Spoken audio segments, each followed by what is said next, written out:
Well, when I first met Dan, he showed his vast knowledge, his ability to share that knowledge in a very kind way and help guide us through the process of our inaugural board. It was great to be part of it. He didn't overstep, but he was definitely in the forefront, and I was proud to be alongside of him. It's hard for me to remember a time in my life when I didn't know Dan Doyle.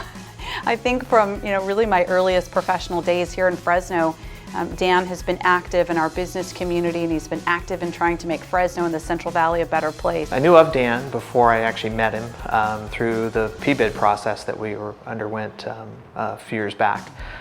Knew Dan from the banking community a little bit, but didn't really do a lot with him until he got involved in the PBID, and I was on the Downtown Association board at the time. And Dan was heading up the effort to establish a PBID for Fresno because he had been in other cities where he saw they worked successfully. I believe without Dan Doyle, we may not have the Downtown Fresno Partnership. He had created other bids. The one that comes to mind right now with me would be the Sacramento bid, and I believe he was instrumental in getting the impetus going and actually seeing it to fruition. And then he has been invaluable on his input on the board. He is a very humble, bright individual that just contributes so much. Dan has been a champion for downtown Fresno, I think, since his earliest days here in Fresno. He's not native to the area, but we're fortunate enough to have had him here now for many years. And I think he was probably one of the first civic leaders to show up in Fresno and say, your city must have a downtown, and it is possible. Don't look at what's happened in the past, look at what is possible here. He's seen downtown revivals in many cities that he's been a part of, most recently prior to Fresno in Sacramento. So he really brought a vision for what was possible here in Fresno, and he helped us to see that things that we couldn't see quite yet because we just hadn't experienced it.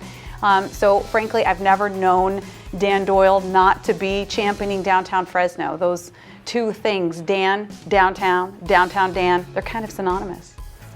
Well, if there was one thing I could emulate in Dan, it would be his steadfastness and his strength and consistency that he brings to a process like in our organization. He's just been just a real inspiration to watch him work and never get upset or riled or bothered with anything that happens. And with the political process that we went through, a lot of that, there were lots of challenges, and he just stayed steady through the course. If I could change one thing about Dan Doyle, it would be I would convince him to not retire and to continue to be the CEO of Central Valley Community Bank and to be the head cheerleader for downtown Fresno for like another 50 years. That's what I want to change about Dan. I want to make sure that he lives another 50 years and that he gets to see 50 years of revitalization in Fresno.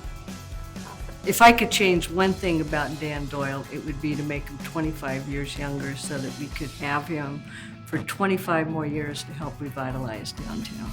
So here's what I do want to say. Dan, and to all of you watching, Dan has helped make Fresno downtown so bright that I have to wear these sunglasses. Thank you, Dan.